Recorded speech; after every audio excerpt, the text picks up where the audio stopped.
CEO ने जानबूझकर अपने ड्राइवर से कहा कि वह सामने वाली कार से टकरा जाए। हालांकि ड्राइवर कंफ्यूज था, फिर भी उसने ऑनर्डर माना और कार से टकरा गया। जिस औरत की कार को पीछे से टक्कर लगी थी वह तुरंत कार से उतरकर दूसरे व्यक्ति से बहस करने लगी, लेकिन उसे यह जानकर झटका लगा कि दूसरा व्यक्ति असल में उसका एक्स बॉयफ्रेंड था। उस आदमी ने उसे हट जाने के तौर पर एक नई कार खरीदने का ऑफर दिया। औरत को डर था कि वह फिर से उससे चिपक सकता है, इसलिए उसने तुरंत मना कर दिया। हालांकि वह उसके जवाब से बहुत खुश नहीं था। वह बिना किसी हिचकिचाहट के अपनी कार में वापस बैठ गया और 10 मीटर से ज्यादा पीछे चला गया। कुछ गड़बड़ होने का एहसास होने पर औरत जल्दी से पीछे हट गई। अगले ही पल वह आदमी फिर से उसकी कार से टकरा गया। औरत ने गुस्से में उससे पूछा कि उसने ऐसा क्यों किया, लेकिन उस आदमी ने कहा क्योंकि तुम मेरे कुत्ते बेटे को ले गई थी। औरत को तुरंत बुरा लगा। पता चला कि वे कभी एक दूसरे से बहुत प्यार करते थे। उन्होंने साथ में एक प्यारा सा कॉर्गी पाला था और उसे परिवार की तरह मानते थे। एक दिन उस आदमी की माँ अचानक आ गई। उसने $1 मिलियन का चेक निकाला और औरत से कहा कि वह उसके बेटे को छोड़ दे। औरत ने चेक वहीं फाड़ दिया और जोर देकर कहा कि वह उसे कभी नहीं छोड़ेगी। उस आदमी की माँ ने गुस्से में उसे थप्पड़ मारा और फिर चली गई, लेकिन उसे उम्मीद नहीं थी कि उसने अपने बॉयफ्रेंड को दूसरी औरत के साथ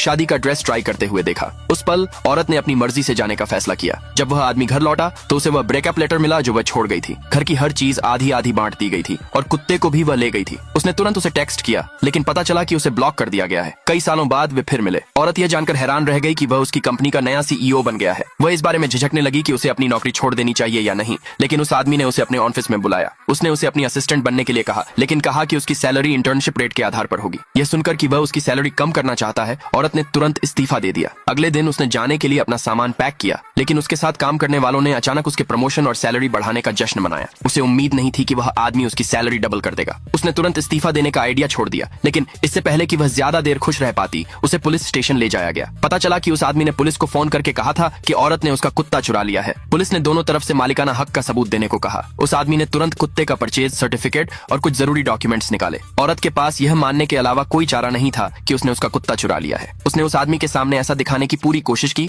कि उसे कोई फर्क नहीं पड़ता, लेकिन जब वह घर पहुंची तो उसने कुत्ते के खिलौनों और कपड़ों को गले लगाया और रोई। उसे डर था कि वह उस कुत्ते की अच्छी तरह से देखभाल नहीं करेगा जिसे वह सबसे ज्यादा प्यार करती थी। उसी समय उस आदमी ने फोन किया और जानबूझकर कहा कि उसे 1 हफ्ते के लिए बिजनेस ट्रिप पर जाना है और पूछा कि क्या वह कुत्ते की देखभाल में उसकी मदद करने को तैयार है। औरत तुरंत मान गई। वह खुशी खुशी उसके घर चली गई, लेकिन वह औरत जिसने उस समय उस आदमी के साथ शादी का जोड़ा ट्राई किया था अचानक आ गई। अगले भाग के लिए नीचे कमेंट में यस लिखे।